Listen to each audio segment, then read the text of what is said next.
Sahana Bhavatu Sahanau Bhunaktu Sah Viryam Karavavahai Tejasvinavaditamastu ma Vishavahai.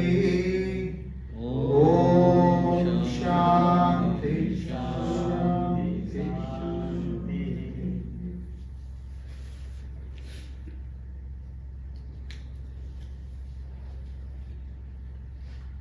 We'll chant chapter 4 of the Bhagavad Gita, verses 11 to 20.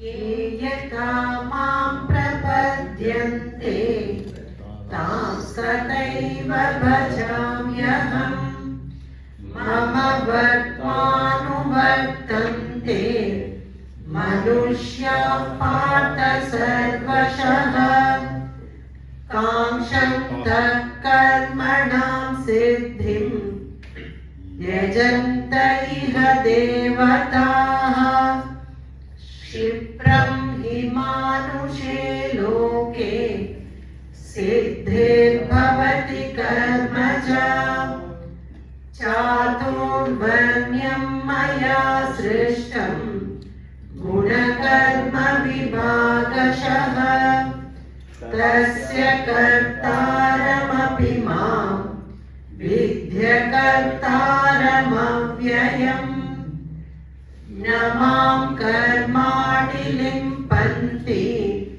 न मे कर्मफले स्पृहा इति मां योऽभिजानाति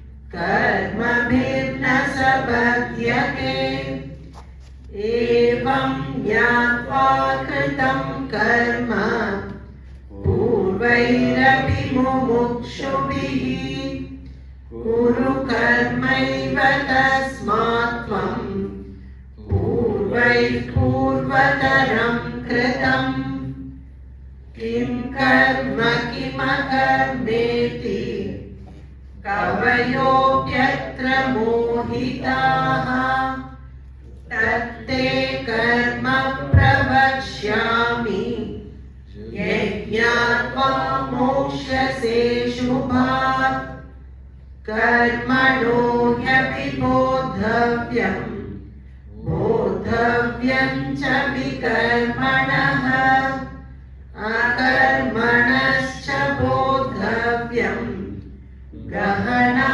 कर्मणो गतिः कर्मण्यकर्म यः पश्येत् अकर्मणि च कर्म यः स बुद्धिमान् मनुष्येषु स युक्तकृत् स कर्मकृत् यस्य सर्वे समारम्भाः कामसङ्कल्पवर्जिताः ज्ञानाग्निदग्धकर्माणं तमाहुः पण्डितं बुधाः त्यक्त्वा कर्मफलासङ्गं नित्ययुक्तो निराश्रयः कर्मण्यभिप्रवृत्तोऽपि नैव किञ्चित् करोति सः.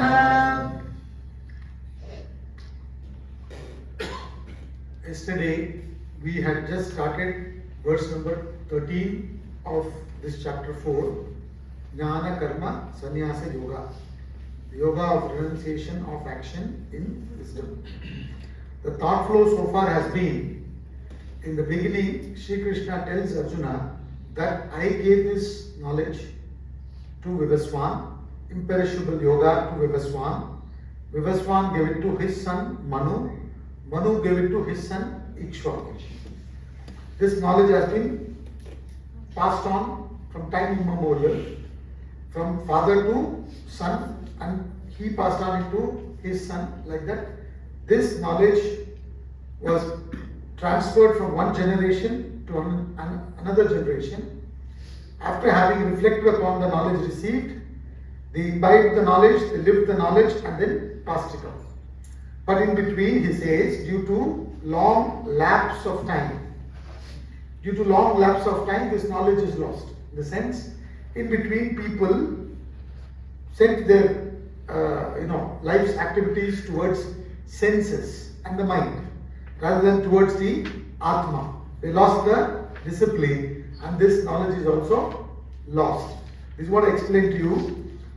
How many ever lectures you may attend, how many ever books you may read, unless and until you do tapas, you follow a certain lifestyle and purify your inner personality, it is impossible that you will be able to digest this knowledge and bring about transformation within. So that's why we say both have to go hand in hand. You have to receive the knowledge after qualifying. And having received, you have to continue doing tapas. At the body level, at the mind level, at the intellect level. Then you will be able to receive more knowledge and digest the received knowledge and bring about the transformation. Simply receiving and not doing any tapas, not leading any particular lifestyle in the sense. Supposing you lead a very, very highly rajasic or tamasic lifestyle. You understand? Whatever knowledge you receive will evaporate like water sprinkled on a hot plate. That's why it's extremely important that we follow a certain lifestyle which is conducive for us to safeguard that knowledge. See, even when a lady becomes pregnant, immediately they are not announcing to anybody and everybody. The pregnancy has to establish. Afterwards, they will tell other family members. There is no hurry. You understand? Similarly, you may get these ideas from the master, from the book, from the lectures, etc. But you need to consolidate that knowledge through a certain lifestyle. You need to follow it up. And that missed, therefore what happened? The knowledge is lost. But that very same knowledge, today I gave it to you, he says. Why did I give it to you? Because you have bhakti, you have faith. You are a bhakta and a friend. You have faith, you have trust, you have bhakti, you have surrendered your ego. Therefore, I gave this knowledge to you because you are qualified. And Arjuna asks, you say that you gave it to Vivaswan, who was long time ago, and you are saying that you are giving it to me now. How can it be that you are the same person who gave it to Vivaswan? Because I know your date of birth. You were born in this era. You understand? How you could have possibly given it to Vivaswan? I am not able to understand. You are trying to communicate something deep, but I am not able to understand. See, always a great master's words, a yogi's words, needs to be understood correctly. And it is not that simple. It may, superficially when you read the words, it may seem contradictory or it may seem to convey something very simple. But when you look into it, you will understand that it is conveying something very, very deep. In fact, one such verse is coming now, verse number 18, chapter 4. We are only 13 now. And today we will take up that 18th verse. When you read that verse, you think, what is this happening? Sri Krishna is contradicting himself or confused. You will think like that. So therefore, we need to pause and ponder. You understand? We need to think. We need to have a mind which is prepared for it. That's why it's extremely important. I know most of you are coming from work, and therefore, in spite of your best efforts, you may come 5-10 minutes late. We also thought about this, whether to start at 6:30 or 6:45 or 7. And finally, we said, okay, let's start at 6:30 to 7:45. Because if we start late, then going back becomes late for you. Somewhere we have to, compromise. But ideally speaking, if for these 5 days, if you can take permission from your work and leave 15-20 minutes early and come here 5-10 minutes early. I know most of you have come early, but 1 or 2 are coming late, not because you want to be late, you are leaving your office late, therefore you have no choice. You understand? I understand that. But if for these 4 or 5 days, if you can do that and come here and sit 5-10 minutes before the session starts and enjoy the bhajans that is played, calm yourself down, then listen, you will see it makes lot more difference. You understand? Rather than coming and straight away listening in between, you may still understand, but it takes about 5-10 minutes for you to settle down. You understand? Therefore, when these words are heard from any great master, we need to have the prepared mind to understand and reflect over it and get the purport of it. So he says, how am I to understand? I am not understanding. You have a choice to identify with Atma, the self, or with the body, mind, intellect, because everybody is a combination of body, mind, intellect and Atma. We all identify with body, mind, intellect. You understand? You all identify with this matter component. Whereas an enlightened person identifies with the Atma, the self. They never identify with the body, mind, intellect. This is the difference. So when Sri Krishna said, I, the I refers to Atma. When we say I, it refers to this body, mind, intellect complex. This little self. So when we write, it's easier to communicate. When you are talking about this individual self, you use the word self with small s. When you are talking about the absolute reality, Atma, the absolute self, the supreme self, you start the word word self with capital S. So wherever you find capital S, it is talking about supreme self, Atma. Wherever you see small s, it's talking about individual self. This becomes very clear in Swamiji's commentary. I'm sure you might have some other commentary of Bhagavad Gita, but if you want to attend the sessions, classes, which is conducted by the disciples of Swamiji, it will be better if you have the copy of the book of Swamiji's commentary, because it will be easy to follow. It doesn't really matter, but if you can, please get a copy of that so that you'll be able to understand better, because like I said, these small things which matters a lot. Yesterday, in fact, this gentleman over there, what's your good name, sir? Vineet. He came and asked me a question after the session about this only. Sri Krishna is saying, surrender to me in the 12th chapter. Many places he says. Even Jesus Christ says, come unto me. You understand? So all these great masters are saying like this. So Vineetji asked, Sri Krishna said, surrender to me. It looks like very egoistic person. You understand? How egoistic a person could be to say that you should surrender only to me. You should worship me only. Like those words. So what is this? I'm struggling to understand this. See, whenever a great master is talking like this, using the word I, they are not talking about the personality. When Sri Krishna is speaking there by I, he is not referring to Mr. Krishna. He is referring to the Atma. So he is saying, surrender to Atma. Let your actions, perceptions, emotions and thoughts, everything be towards the Atma, not to this material objects, emotions and thoughts. Not for mere acquisitions and enjoyments, per se. You get it? So when I said that, then he said, oh, it makes a lot more difference, a lot more sense. You understand? So he went back very peacefully. I think he had a very good sleep last night. You understand? So the thing is, you need to pause and think. You need to reflect. How could a person with such immense knowledge be so arrogant and egoistic? Obviously not. So obviously by that word I is meaning something else. So when he said I gave it, I means the self through some other personality gave it to Vivaswami. Now the self through this personality is giving it to you. In the future, self through some other personality will give to somebody else. But the self remains the same in all periods of time. It is eternal. So who is giving it? Atma is giving. Bhagavan is giving. That's why we say this knowledge is apaurusham. Paurusham means that which is born through human effort. Apaurusham means that is not something that is born through human effort. That is directly coming from Bhagavan. That is why we say what is said in Veda is said by Bhagavan himself.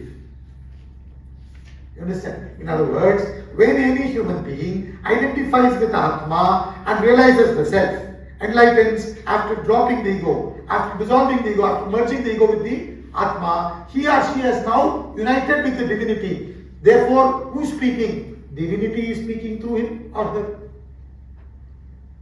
You understand? Even, for example, this class. Understand? When I come and sit here, we do the small prayer, Om Sahana through the invocation.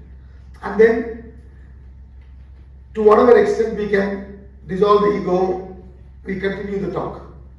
And through us, the Guru Parampara talks. You understand? Wherever the ego comes, then the mistakes are going to obviously come out.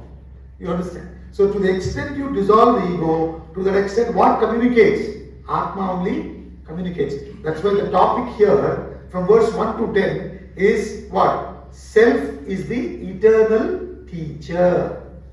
It's the self that is communicating the self. Only to the extent you have unfolded the self, you can communicate the self. So Sri Krishna said, I know the past, present and future. You do not know, though we have had many janmas, because I am talking as Atma. And the pure consciousness, identifying with the potential, has come out and manifested as this universe. I know it because I am enlightened. You do not know it. And out of ignorance we function. We all come under the sway of the Maya Shakti, the potential power, the Prakriti. Whereas the enlightened person controls and directs the Shakti. You understand? And what do they do with their awareness? They establish Dharma wherever, whenever Adharma takes over, Dharma declines. They come and set the balance right. Again this continues. And periodically we have the fortune of great masters visiting because of the demand and supply, and then establishing Dharma and guiding us in life. So what do? They protect the righteous, destroy the wicked, and establish Dharma. And this way, many people have realized the self. You can also realize the self if you conquer the desires, anger, the modification of desire. If you control your mind with your intellect and surrender it to a higher goal and function in this world, you can also drop the desire and realize. But what happens is, people, though the self supports you, whatever you do, the Atma supports. Because without Atma, no action is possible. Please understand, we always give this example that Swamiji uses to explain this concept clearly. The example is petrol. They compare Atma, the self, to petrol in a car. Don't go about saying petrol is Atma. Just a comparison to communicate. Just like no car can move without petrol, nobody can function without Atma. No action is possible without Atma. Yet petrol has no desire to move. You go and ask the petrol in your car, would you like to go to attend Vedanta class today? Do you get any reply? No reply. Understand? Doesn't mean the petrol is saying don't go. Petrol has no desire to go, nor not to go. You understand? Similarly, God has no desire to make you act or not make you act. Yet without the God principle, Atma, the self, no action is possible. Number one. And the performance of the car depends on the engine, not petrol. Isn't it? Similarly, the performance of the individual depends on the mind, not the Atma. And the driver drives the car safely, he will be reaching the destination safely. If not, he will meet with an accident. Similarly, the intellect has to direct us safely in the path of life. Otherwise, we will also face knocks and shocks in life. You understand? Atma has nothing to do with it. Yet, without Atma, intellect cannot function, mind cannot function, body cannot function. Are you with me? So therefore, Atma supports action. But Atma ko action ke upar koi lena dena nahi. You understand? But without Atma, no action is possible. Is this clear? So therefore, what is happening? The choice is with us. Many of us are only abusing the self. Very few only use the self. You understand? See, there is a knife. Doctor uses the knife to save a patient. A criminal uses the same knife to kill somebody. You understand? Similarly, the Atma can be used for your evolution. Atma can be abused for your devolution. And majority are using Atma for what? Devolution. And everybody is using it for evolution. Right? And then they say, oh God, why are you testing me? You are testing God actually. God must be telling upstairs, Hey Baba, why are you testing me? You understand? But we say, oh, God is testing us. He has, or she has, or it has, whatever way you want to address it. But you don't know what God is. See, when you say God, God means X. You don't know the answer, so you say God, X. Now the X has to be solved, like in maths. We say, no, let the answer be X. But X is not the answer. We have to solve X. You understand? So like that, you don't know the answer. We say God. Now it has to be solved. Are you with me? So, when somebody asked from Rampita, is God Mr. or Mrs.? He said, I don't know. God is neither Mr. nor Mrs. nor anything. It is a mystery. It remains a mystery till you realize the self, till you get enlightened. So all of us are only using it for sensual enjoyment, acquisition and enjoyment, success in the world. Why? Because success comes easily compared to moksha. You understand? If you read the scriptures, they say, self-control karo. You understand? And we have the stories of sages like Swami Vishwamitra, who's done so much tapas and then apparently fell for Menaka. Both saw, they show, and hills has formed around sages while they are doing tapas. And then you see them getting angry, you see them getting involved with something or the other. In the sense, what they want to say is, you are aiming for something very subtle, something even beyond mind. You can get it, it's not that you cannot get it, but it is not going to come immediately, like you get it in some other field, like in the worldly field. The worldly field also, you need to do a lot of sacrifice, struggle, work hard. You understand? Direct yourself properly. Your intellect has to control and direct your mind towards a higher goal, work, etc., to be able to be peaceful and prosperous. But still, it is easily achieved than moksha. Therefore, what happens? Everybody is going in that direction. And therefore, he says, since the results come easily in the world, people go after it. This is verse number 12. And in 13, he wants to say, there are variety of beings going towards variety of fields. And that is because of the gunas, nothing to do with me. Yes, gunas cannot be there without me, yet I have nothing to do with it. And based on the gunas, you have different castes. That's what he studied the last shloka, verse number 13. Now, do you see the third floor? You understand? Few people who did not come the first 2 days, now you know what we have covered till now. You understand? So you are very much with us now. Also, those people who attended didn't understand or forgot the context, now you would have got the third floor. This is the third floor. Now, what is he saying in 13? The fourfold caste was created by me according to the differentiation of guna and action. Guna karma vibhagashaha, he says. Though I am its author, know me to be the non-doer and immutable, changeless. See, what he wants to say here is, every human mind is made up of 3 gunas called sattva, rajas, tamas. When the mind is calm, composed, serene, balanced, you are in a state of sattva. It's called sattva. When the mind is agitated, disturbed, greedy, result-oriented, passionate, it's called rajas. When the mind is lazy, lethargic, indolent, heedless to consequence, such a mind is tamasic. And all of us are a combination of all the 3. Some have more sattva, some has more rajas, some has more tamas. If the sattva is high, you are called sattvic. If the rajas is high, you are called rajasic. If the tamas is high, you are called tamasic. Understand? So, if the sattva is predominating and then rajas, then the lowest is tamas in you. You are classified as Brahmana because you are so calm, composed, serene. Your nature by itself helps you to proceed towards study, reflection of Vedas and understand and communicate it. You understand? Therefore, Brahmanas were given that job. If the gunas are like that, see, the classification of Brahmana, Kshatriya, Vaishya, Shudra can be based on guna, can be based on karma, can be based on janma, birth, jati.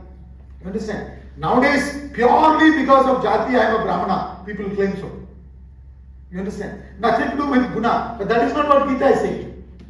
What Gita is saying is, guna gets the predominance. You understand? Then a rajasic person, highly rajasic person. So rajas is predominating. Then sattva. He also has good amount of sattva. Then little bit of tamas. So brahmana is who? Sattva predominating. Then rajas. Then tamas. SRT. Clear? Kshatriya is RST. Good amount of rajas and good amount of sattva after that. Then tamas. He or she has naturally the tendency to protect, etc. They are the ones who protected the scriptures and everything. They are the ones who maintain dharma. You understand? They have the chivalry and all that. So therefore they are more inclined towards that kind of activity. Therefore they said, okay, you go do that action of defense, etc. Then Vaishya. Who is Vaishya? Who has rajas, but after rajas not sattva, tamas. Then sattva, RTS. You understand? That person has the interest in shifting things from here to there to here, trading, agriculture, etc. So they all the time think like that. See, when you buy a newspaper, right? There are 4 or 5 people in the house or 6 people in the house. If the father and mother, grandfather, grandmother, 2 children are staying, let's say 6 people are there in the house. All 6 are sharing the newspaper. They are reading the same newspaper. Now, somebody opens the newspaper, they straight away go to finance page. Somebody opens the newspaper, they straight away go to sports page. Somebody opens the newspaper, they straight away go to politics. You understand? So like that, you go there. Why? Because you have those vasanas. So if you are in that field, you will also be happy. You will be able to serve the society better. Therefore they classified like that. Are you getting it? Then tamas predominating. Then after that rajas, after that sattva, TRS. They are more inclined to take instructions and serve the society. So they were called as Shudra. None of them are superior, none of them are inferior compared to the other. In fact, this classification, it was done intelligently by the sages and saints as per the gunas. It was all kept on a platter, not on a ladder. दोनों को फर्क difference आपको समझ में आ रहा है ना? Platter में अगर ये सारा रखा है, all are in same level. Ladder में रखा है तो one is superior over the other. You understand? So therefore, everyone is serving the society. Everybody is serving the divinity. Therefore, there is no one superior, no one inferior. So he says, these gunas are there. I am enlivening the world. So therefore, I am the author. So without me, they could have not been possible. At the same time, I have nothing to do with it. You understand? Though without me, just like without me, nothing is possible. This caste system is also not possible. But I have nothing to do with it, though I am its author. Because if Atma was not enlivening the Sattva, Rajas, Tamas, how this caste system is possible? You understand? How these activities are possible based on that. Therefore, he says, I am its author, yet I have nothing to do with it. Now, Swamiji in the book Vedanta Treatise, which I mentioned to you yesterday and day before also, he took about 20 years to write that book. It's a very, very important book. He himself says nothing in the book is mine. It covers approximately 40-50 books. You understand? The gist of the Upanishads, Bhagavad Gita, Bhajagovindam, Atma Bodha, many texts, Western philosophers, Shakespeare, William Wordsworth, Robert Browning, so many poets, so many works Swamiji has gone through, and he's brought the entire philosophy which is essential for our life and living in that book, following the fundamental principle of education to move from the known to the unknown. You understand? Using wit and logic, communicating in the modern language with modern examples. This is the beauty of the book. In the book, he very clearly says, the caste system which people think is based on birth is wrong, and that way it has to be abolished. That way it has to be abolished. But as per Guna, you cannot abolish. Because wherever you go, even in the Western world, or even in your office, wherever, you will not put the thinker into certain job, you will only keep him in certain position. Why? He is capable of thinking. He will do better for himself and he will do better for the company also. You understand? Each one according to their nature. What is wrong in that? But each one functioning in the spirit of Karma Yoga, expressing their nature, they all come to same level when they come to Vanaprastha. See, here he is talking about Varnashrama. There is another one called lifestyle. What is that? Brahmacharya, Grahastha, Vanaprastha, Sannyas. Brahmacharya is student life. Grahastha is married life. Then after that is retired life. After that is sannyas. You understand? Now, Brahmacharya, you are a student. Then Grahastha, each one takes to work according to their nature. But if you do whatever you do in the spirit of Karma Yoga, you rise above desires and now you start thinking about Atma. Then what happens? You are all coming in one level, which is Vanaprastha Ashram. In Vanaprastha Ashram, what is happening? Gnana Pradana. Grahastha Ashram is Karma Pradana. The importance is on Karma in Grahastha Ashram. Though knowledge is there, you are using the knowledge and expressing the action. So there may be different people doing different things. But everyone rises and says, ultimately, I have risen above these desires. Now let me focus my efforts towards the higher. You understand? So Brahmana also comes like that, Kshatriya also comes like that, Shudra also comes like that, Vaishya also comes like that. Then in Vanaprastha and Sannyas, they all become one because it all becomes Gnana Pradana Ashrama. Do you get it? How beautifully they did it. For your own good to evolve and for the betterment of the society. But unfortunately, this is highly misunderstood. And it has created a lot of problems. Divided the society based on caste. You understand? Therefore, he says, no need to be the non-doer and immutable. Though I am the author, I have nothing to do with it. So now, what Sri Krishna is doing is, in this portion, this topic from 1 to 10 is self is the eternal teacher. 11 to 18, now we are in 13. From verse 11 to 18, what is the topic? How self relates to action. So what he wants to say is, without self, no action is possible. Without self, nothing is possible. Yet self has got nothing to do with action. The actions do not come back and bind the self. That's the priority. That's the point that he wants to communicate. He continues. Sir, non-doer is okay. Could you explain a bit the word immutable? Immutable means changeless. The changeless. The gunas change. You know, a highly tamasic person can become rajasic, and then sattvic can go beyond gunas also. The gunas change, but Atma doesn't change. It remains the same. That's what it means. 14. Namam karmani limpanti name karma phale spraham iti mam yo bijanati karma binna sabadhyate. See, actions do not taint me, nor have I a desire for the fruit of action. He who knows me thus is not bound by actions. So, Atma ke bina, no action is possible. What is that you have to remember? Petrol. The moment you remember petrol, you will understand this. No action is possible without Atma. Yet, no action can taint Atma. Understand? When you do an action, Atma is not tainted by the good or the bad or the ugly. You understand? No karma is for the Atma. You understand? So what he says is, actions do not taint me, nor I meaning Atma. I told you already. It's not Sri Krishna. I means Atma has any desire for the fruit of action. Fruit of action is what? Many things. Success, name, fame, power, position, whatever you are working for. So, I have no interest in the fruit of action. Like petrol has no interest in the car reaching the destination safely or car meeting with an accident.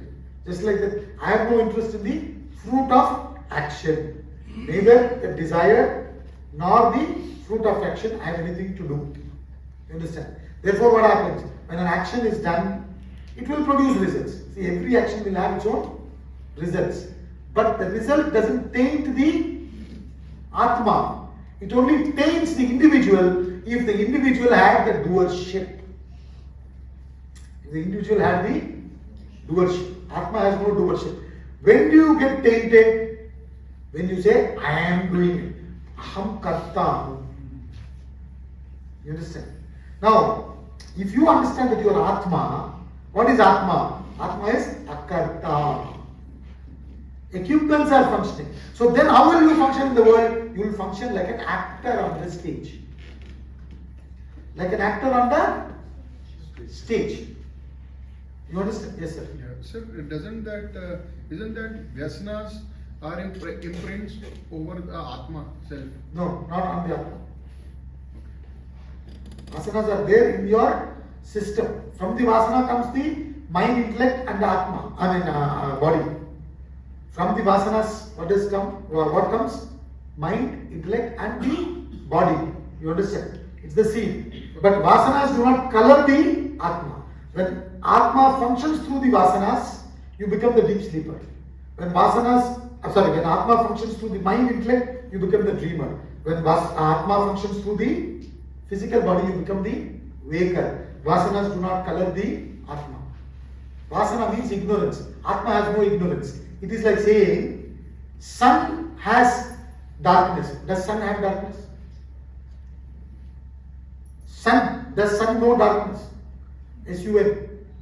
No darkness. The darkness is only for us because the earth is revolving. You understand? So we have day and night. But for sun there is no day and night. In fact, there is a story. They say that Mr. Sun was not getting married, remaining single. So they said, hey, there is a beautiful girl called Nisha. You know, darkness. You should see her and get married. So Mr. Sun said, okay, I'll try and meet her. And whenever he went closer to Nisha vanished. So he never got married, he remained single. You understand? So Atma doesn't have vasanas. You, the individual, has vasanas. But when we are born again and again, isn't the imprints on the soul itself? Soul, sir. Atma. Please understand. I don't know whether you attended the sessions in the last 2 days. Please understand this. We are a combination of body, mind, intellect, enlivened by Atma. Okay. So this combination has vasanas, ignorance. Okay. We are ignorant. Atma is not ignorant. Atma is aware. Atma is nothing but awareness, pure consciousness. So Atma has no vasanas. Okay. We have vasanas, therefore we are thinking ourselves to be this limited individual. Why are you thinking yourself to be whatever you are? Because of your vasanas. Atma is not thinking like that. You are thinking like that. Atma is not thinking like that. If Atma is thinking like that, then there can be no emancipation possible. Then there is no evolution possible. You understand? Ignorance is not inherent. It's not covering the Atma. It's only covering the individual. Okay? So now, actions do not bind in the sense, the effect of actions are not for the Atma. Whatever effect, it's only for the car and the driver. Isn't it? Not for the petrol. So once you understand this, what happens? You will thereafter act as an actor in the world. How does an actor act? He knows very well that is Mr. So-and-so. Isn't it? And he is playing a different role. He probably plays the role of a beggar. But to play the role of a beggar, he's taken his fee, maybe 10 crores, 20 crores. You understand? Whatever amount that is. Maybe he's taken 20 crores to act as a beggar. And while he's acting on the stage as a beggar, when he's going and begging, some people may say, hey, get out. Some people may say, okay, take this 10 rupees. Does it really affect the actor? Because this 10 rupees is not going to add much to his 20 crores. Somebody saying get out is not going to do anything to him. You understand? So, an actor is not affected by anything that is happening on the stage. It's the same way in which an enlightened person functions. The Atma functions in this world, it does not affect the person. So now Sri Krishna is going to say in the 15th shloka, therefore with this understanding you should function like many people functioned in the past. Continue. एवं ज्ञात्वा कृतं कर्म पूर्वैरपि मुमुक्षुभिः कुरु कर्मैव तस्मात् त्वं पूर्वैरवतरं कृतम्. Having known thus, action was performed even by the ancient seekers of liberation. Therefore, you also perform action as the ancients did in the olden times. See, after giving a lot of logic and reason, now he is appealing to Arjuna emotionally. He says, in the past, many people did the same thing for whom you have a lot of value, like King Janaka, etc. You understand? So you also follow the same thing. How? You act in the world, but with knowledge. Now, if you act in the world with knowledge, then these actions will not taint you. I explained to you already in the previous class. Like the seed roasted. You understand? When the seed is roasted, then you sow it in the seed, sow it in the ground. Will it germinate? No. It won't germinate. So when you roast your actions in the fire of knowledge, thereafter whatever actions you do will not produce vasanas. See, we have to understand how the vasanas are produced. This gentleman also asked about vasanas. So let's go into it a little bit in detail. See, if you remember, I talked about the chronology of action in the first class, which is mentioned in the book Vedanta treatise. I told you. From vasana comes thought. From thought comes desire. From desire comes action. Then from action again comes vasanas. Like from seed comes sapling. Then from sapling comes tree. You understand? From tree again seeds come. It goes on. Like that, what is happening? Vasana is producing action, action is producing vasanas. Why vasanas are produced by actions? Is the action itself producing vasana? No. What is producing? While you are doing the action, you are constantly thinking about the objects of this world. By constant thinking, the vasanas are produced. You understand? Today what is happening is, while I am acting, I am interested in the results, the fruit. All the time I am thinking about the fruit. Therefore what is happening? I am creating more and more vasanas. So what Vedanta says is, you gain this knowledge and direct your thoughts towards the higher goal. So you are not thinking about the results while doing the action. Since you are not constantly thinking about it, you don't produce vasanas. You understand? And you are working with a higher goal, so you do your actions correctly, then you achieve success in life. With that success, you can fulfill your desires also. You understand? You can fulfill your desires, at the same time you don't you don't increase your vasanas. So how do we produce vasanas? By constant, unintelligent, unconscious thought flow, we produce vasanas.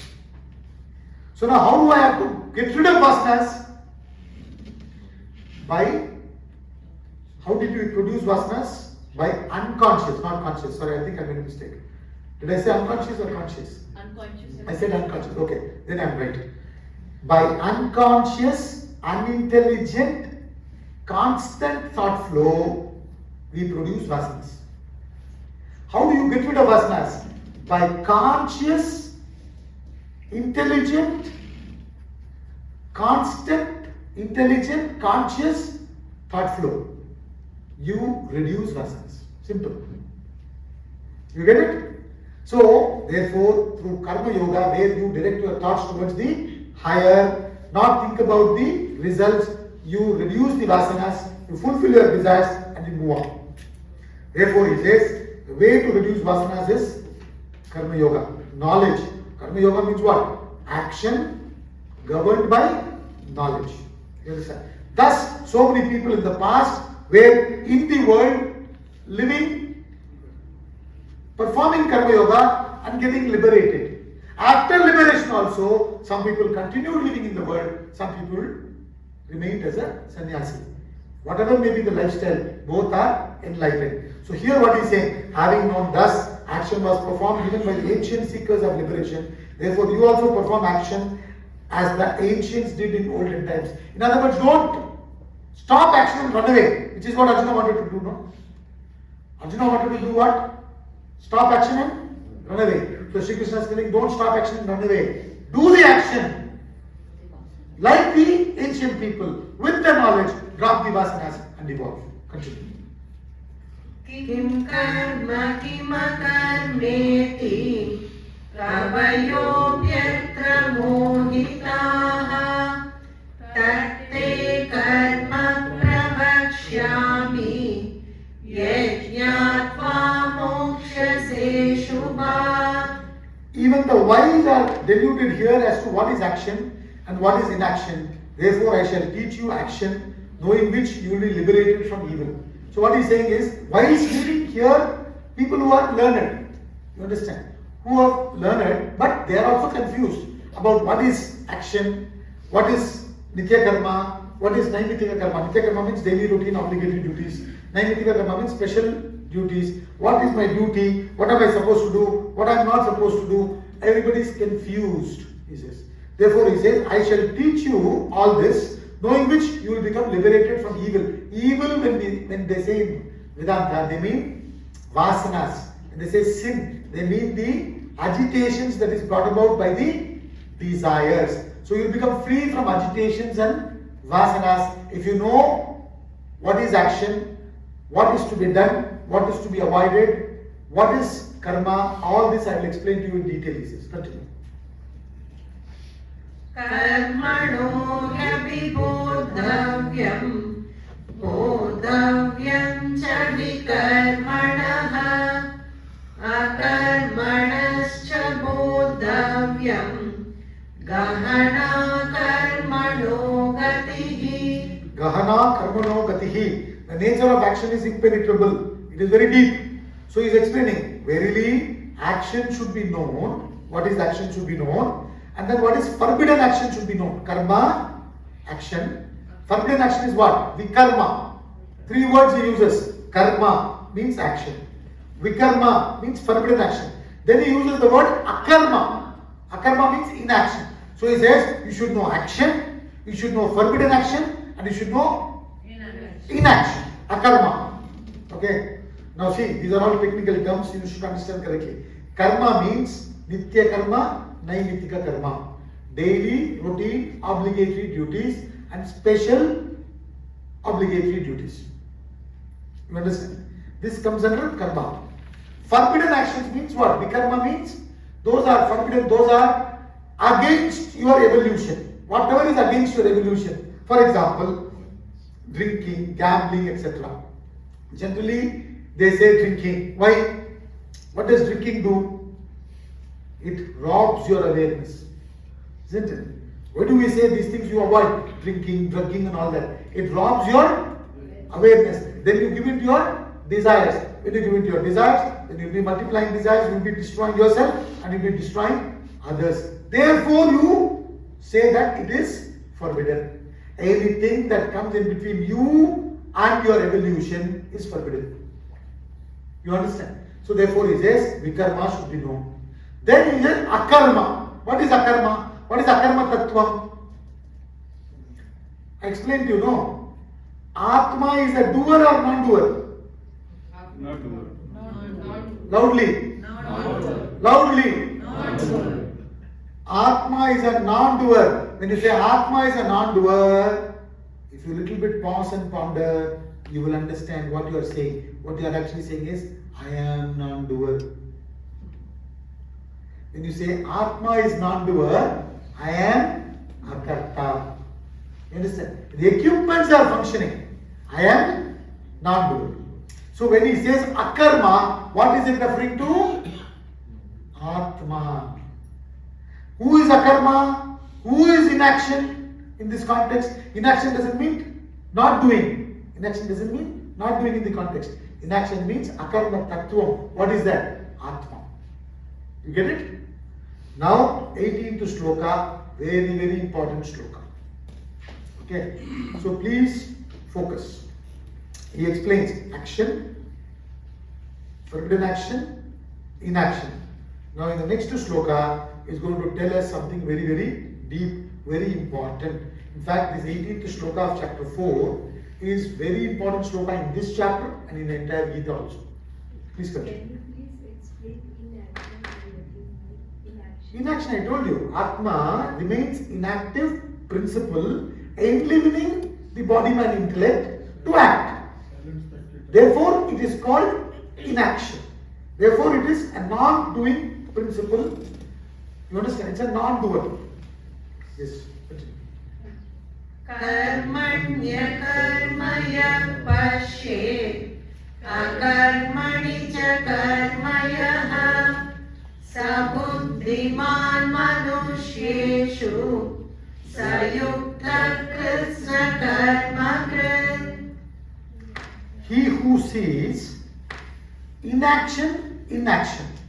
Inaction is what? Akarma. In action. Akarmani cha karma. You have to see akarma in karma. Is this clear? See, when you use the English word, you may get confused. Inaction, inaction. And if I say it very fast, you will get even more confused. What is the inaction, inaction? So therefore, I am purposely using Sanskrit and English. So first what he is saying is, he who sees akarma, which is atma, in karma. So yeah, I am only reading the translation. We'll explain. He who sees akarma in karma, inaction in action, and action in inaction, which means karma in akarma. Akarma in karma first. You write down if you want. First he is saying akarma in karma, you should see. Second he is saying karma in akarma. So, such a person, whoever sees it this way, is wise among men. That person is a wise person. That person is a yogi. He is the doer of all actions. Karma, Krishna karma krit. He has fulfilled all his duties. Now what it is, we'll explain. This is a very important shloka, so please focus. If you understand this, next from 19 to 24, he is only elaborating this. You understand? He is emphasizing the same point from 19 to 24. It becomes easy. See, there are different ways in which you can understand this shloka. The simpler way of understanding is, see, akarma means atma in action, in karma, in all actions. Now, wherever you see gadgets functioning, heater, cooler, tube light, bulb, motor, what do you understand from that? Electricity. So, seeing electricity in all gadgets, seeing Atma in all actions. So, wherever action is happening, understand uske andar Atma hai, consciousness hai. Consciousness ke bina koi action possibly nahi. Karma, this is what? Akarma in karma. समझ रहे? दूसरा, karma in akarma. What is that? If electricity is there, then the potential through that electricity, you can understand so many equipments can be brought about and made to function, isn't it? All activities are there lying in Atma as potential. All activities are lying in Atma as potential. Is this clear? All expressions of gadgets are lying in electricity as potential. What is that? That is seeing karma in akarma. This is simple, easy to understand. This is what Swamiji has given in the book. It's easy to understand. But there is something very deep. There is something very deep coming now. You understand? What he's saying is, Adi Shankara explains it very nicely. Now, what is the problem in the world? The problem in the world is, what is the vision of the evolved soul and what is our vision? Our vision is, I am Karta. I am the doer. But the vision of the evolved souls, wise people is, I am Akarta. I am not the doer. They are functioning like an actor on the stage. We are all functioning like a person who goes to watch the movie and get involved. We know very well we are going there to watch the movie. It's a horror movie, super hit movie. So what you have done, you booked your tickets. Along with the tickets, you booked your popcorn, everything. You understand? You go there and sit in the movie theater. before the movie starts, they show all the advertisements and everything. You're eating the popcorn and enjoying nicely, relaxing. Slowly the movie starts. The sound system and everything is so effective. Suddenly you open your mouth, no popcorn is going in. You're coming closer to the edge of the seat. All this is happening. Though you know you went to watch a movie, but what has happened? You are not remaining relaxed, you got completely involved. This is our stage, our situation. Whereas the actor on the stage, he is very much acting, but very relaxed inside. Are you getting it? So this is what he is explaining. So what Adi Shankara is saying is, when you are moving, he gives the example of a ship. But you take today modern context, you are going in the train. You are sitting in the train is moving, but you are not feeling that the train is moving. You see the trees and posts are moving. That which is non-moving appears to you as moving. You understand? You board the train from Chandigarh to Delhi, New Delhi. You happily sleep. You open your eyes, you are in Delhi. You say, I moved from Chandigarh to Delhi. You moved or train moved? Train moved. You did not move. Train moved. So you attributed the movement to the non-moving principle by mistake. Correct or not? So therefore what he is saying is, in all these movements, you should see yourself as Atma, which is Akarta. You understand? As Akarta, you are also Abhokta. Meaning, since you are a non-doer, there is no enjoyership, which means what? No palm or punya for you. When a judge is writing a judgment, purely on the merit of the case, based on the merit of the case, he may say, let him free, or he may say, hang him. Even if he says hang him or let him free, is he going to be facing any repercussions based on that internally? He'll go back and sleep peacefully because he has no personal interest in putting the person to death or releasing that person. Understand? So no karma for him. Similarly, when you are going on doing so many actions through the body, mind, intellect, what is acting? The body, mind, intellect is acting enlivened by the Atma. But Atma, you are actually Akarta. This is what you should understand. I am Akarta, though seems to be acting. Is this clear? This is called Akarma in Karma. Clear? Seeing Akarma in Karma. Now come to the next. It's a little different. He is playing with the word Akarma and Karma to explain something very deep. The second thing is, what is that? Karma in Akarma. Seeing the karma, meaning the papa and punya, even if you are not doing anything. Even if you are not doing anything. For example, supposing there is an argument between husband and wife. You understand? And the argument has become very, what do you call, very hot, heated argument. And they say, I will not talk to you. Listen, husband doesn't want to talk to wife, wife doesn't want to talk to husband. Both of them are keeping quiet. But are they really quiet? They are keeping quiet. Are they really quiet? So internally, action is there. Externally, they are looking like no action. You understand? So what he wants to say is, take the picture of the chariot on the battlefield where Sri Krishna is holding the chariot, guiding the horses and giving lecture to Arjuna, dynamically acting. But internally, he is seeing akarma in karma.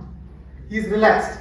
Though he seems to be dynamically lecturing, acting, guiding the horses. What is that he is practicing? Akarma in karma. Samajh raha hai? Arjuna is seated totally confused, keeping quiet. I will not fight, he said and kept quiet. With so much agitation, he is looking at Arjuna, Sri Krishna. So he seems to be doing nothing, but internally he is having the doership. I am the doer. That's why he said, I will not fight. When you say, I will not fight, why are you saying that? I am the doer. No, I will not do. Listen, with ego. So therefore, what Sri Krishna wants to say here is, Action has got nothing to do. What is important is your doership inside. If you do an action without doership, no karma for you. Are you getting it? You do an action without doership, no karma for you. If you don't do an action, but with the doership, still karma is there for you. Samjh gaya? What he is trying to communicate. So what Arjuna wanted to do, did not want to do the action, thinking that he'll be free from sin. This is what he said. We were about to commit sin. Thank God I got this knowledge, so we are escaped, he says, in the first chapter. So what Sri Krishna wants to say, Arey Baba, sitting quiet doesn't mean you become free from karma. What has to be really quieted is your doership attitude. Aham karta. Samajh rahe? So whether you do or don't do doesn't matter. What matters is with the knowledge you should understand that you are akarta. With akarta, and sometimes you might have to do, sometimes you may not have to do anything. So whether you do or you don't do, since you are having that akarta, always no karma for you. See how deeply is communicated. Now once you understand this, then you have actually given up action. Given up action in the sense, given up kartrutva. Kartrutva means doership. What is to be given up is not action. What is to be given up is kartrutva. You understand? Giving up action is easy. Some people say, I have given up many things in life. That kurta he is wearing, I only give. That pajama he is wearing, I only give. That suit is wearing, I only give. So they have given up pajama, they have given up suit, they have given up kurta, but they have never given up I. You understand? What Sri Krishna is saying is, what has to be given up is I. Then you give other things or you don't give, that's a different thing. How you give, whom to give, that's a different thing. You get it? This is the message he wants to say here. Very deep message now. So what he's saying, see, a wise person sees akarma in karma. Karma in akarma. Now once you understand this, then you will not be interested in doing, you will not be interested in not doing. Not doing is also doing. I will not talk to you. You understand? It means what? Inside, vasanas are there, desires are there.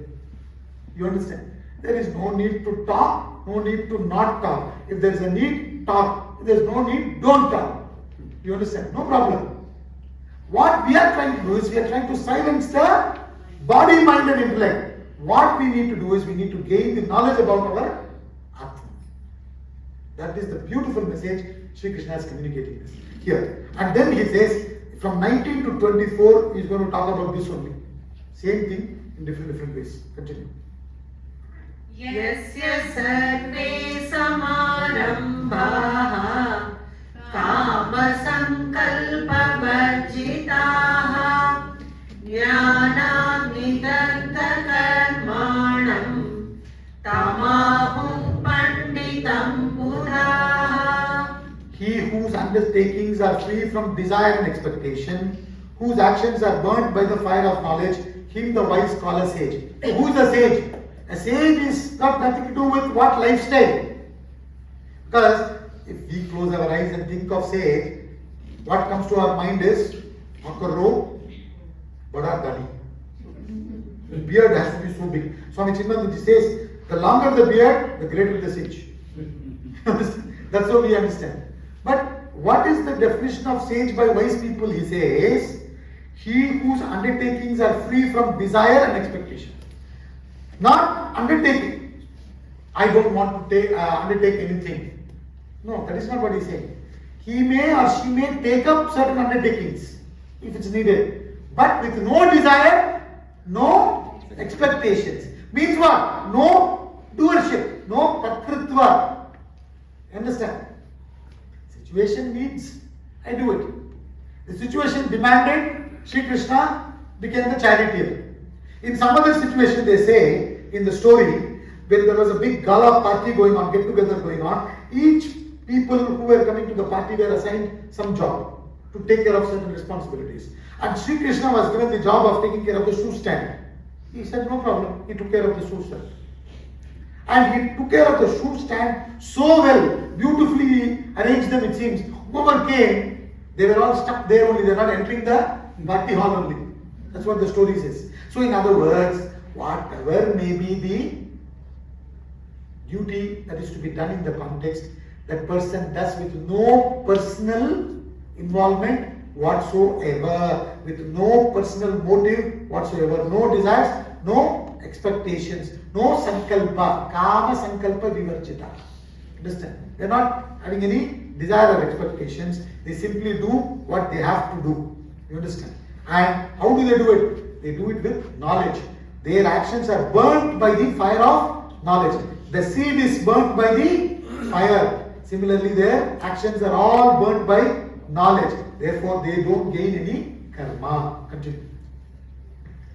त्यक्त्वा कर्मफलासङ्गम् नित्यतृप्तो निराश्रयः कर्मण्यभिप्रवृत्तोऽपि नैव किञ्चित् करोति सः. Having renounced attachment to fruit of action, ever content, depending on nothing, he does not do anything though he is engaged in action. See, I told you, many great masters who have become enlightened, who have achieved moksha, after moksha, they continued living. See, this is something that we need to understand. What is happening is, the birth is caused by vasanas. You have vasana to study Vedanta, therefore you are born in this room. After this class gets over, your next vasana, whatever that is, if it is to go back to home, you will go back home. If it is to go back to a movie theatre, you will go there. If it is to go to a restaurant, you will go there. Understand? So what propels you to birth after birth? Vasanas propel you from one birth to another. Is this clear? Vasana takes you from one birth to another, one experience to another. So now, we have been gathering vasanas for so many janmas. All these vasanas put together is called sanchita, total. Right? Like you have invested in many investments, fixed deposits in many banks, mutual funds, debt fund, equity, jo bhi hota hai, and some in shares. All these put together is your total asset, including your house and everything. Isn't it? This is called sanchita. From that, one or two fixed deposits are matured today. You understand? Not all fixed deposits. One or two has matured. Like that, out of the total vasanas, some vasanas propel you to this birth. They are called prarabdha vasanas. Clear? Total is sanchita, then prarabdha. And if the prarabdha vasanas happen to be human birth, and you are born as a human being, now as a human being, you have the capacity to increase or decrease. Majority increases. Very, very few minority decreases.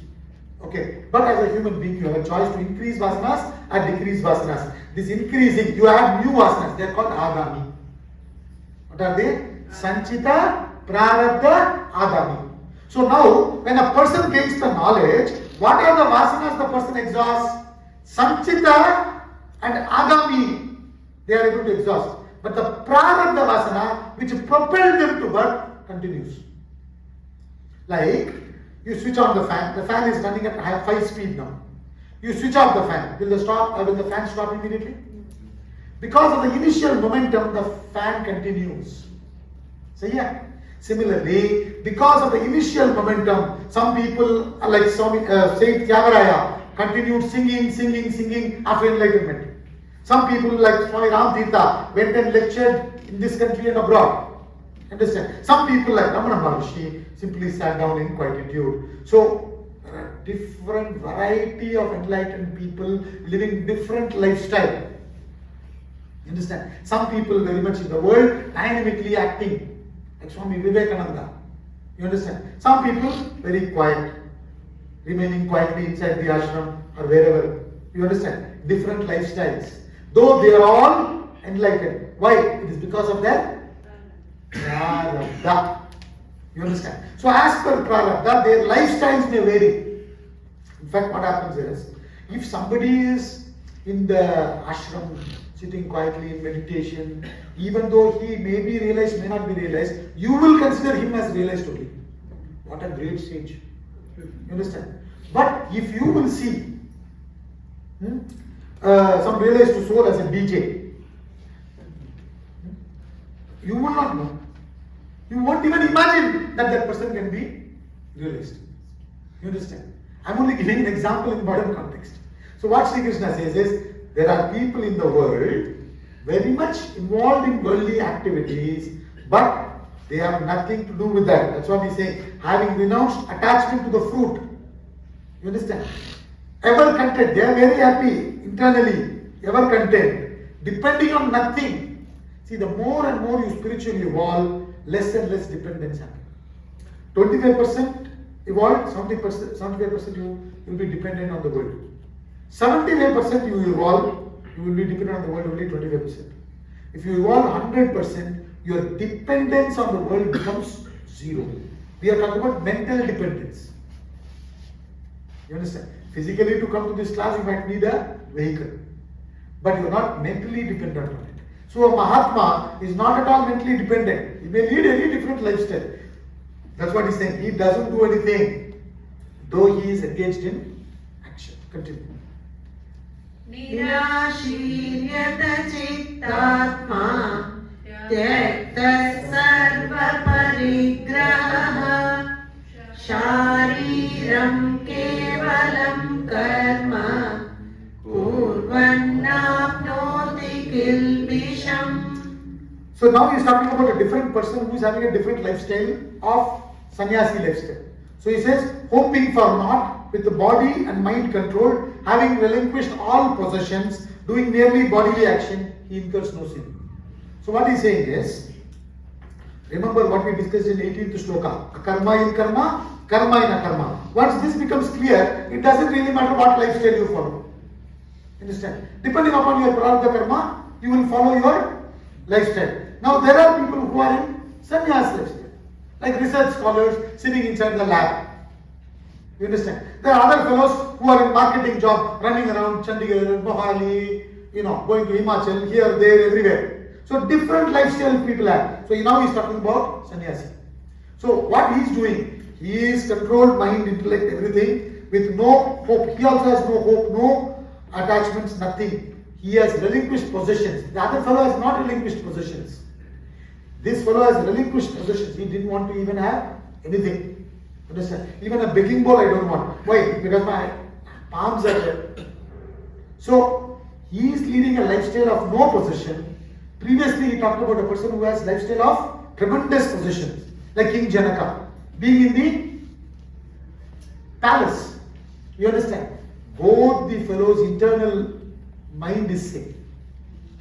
Understand? They have understood akarma in karma, karma in akarma. That is what he says. Therefore, they incur no sin. Continue.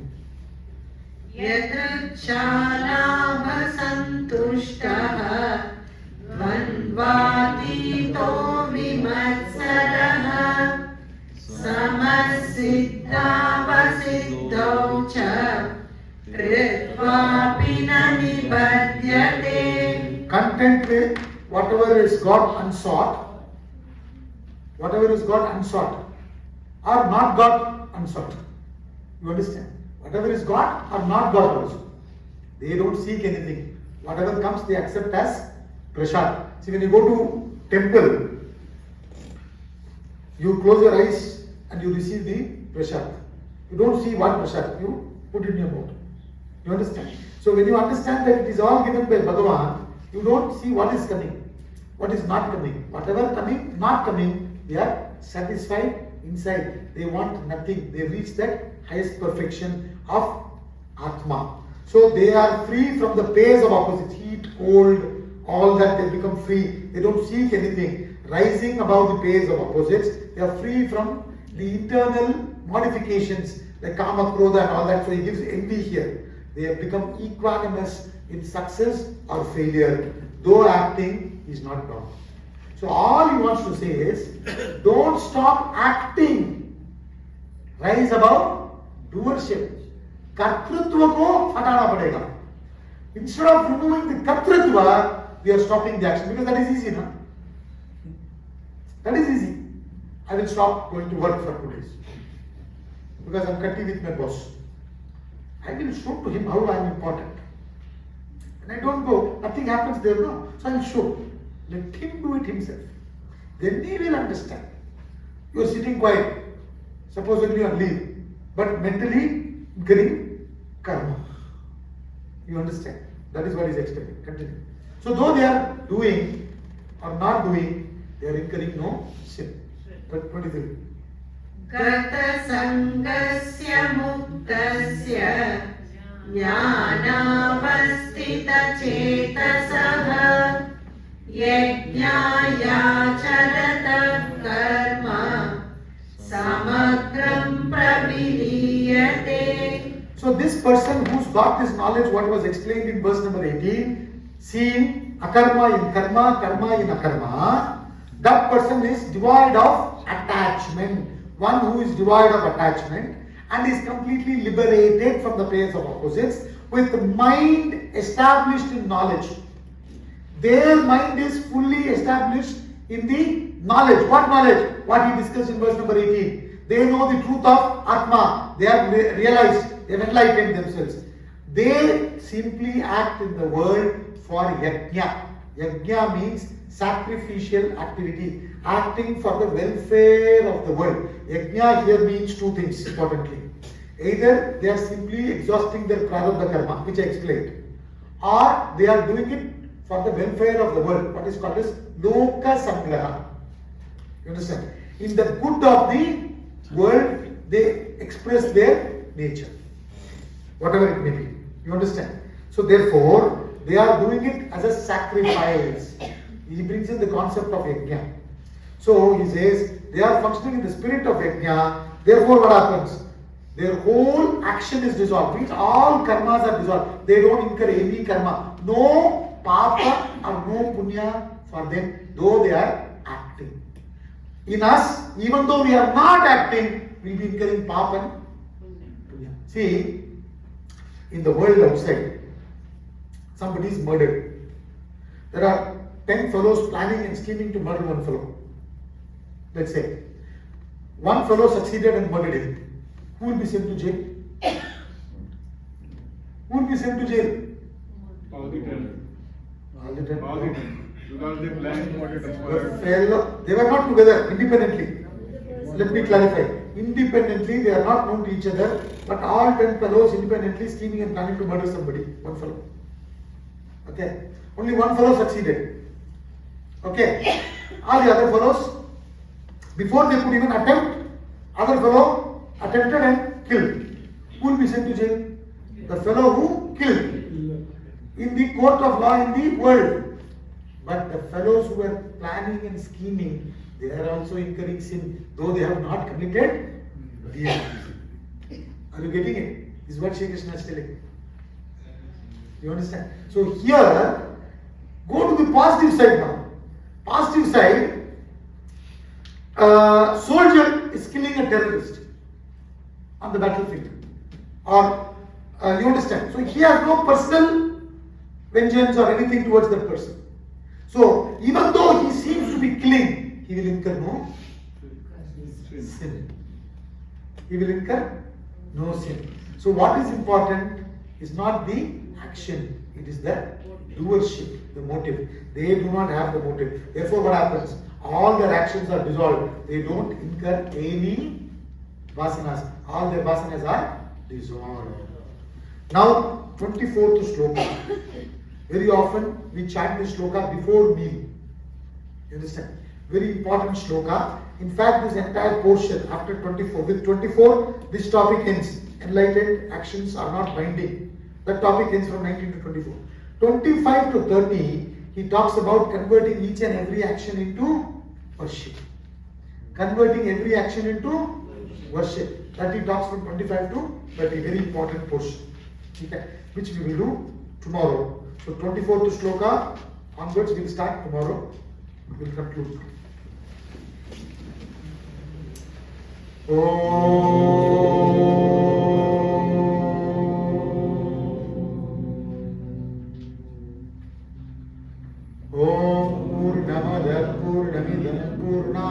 पूर्णमुदच्यते पूर्णस्य पूर्णमादाय पूर्णमेवावशिष्यते।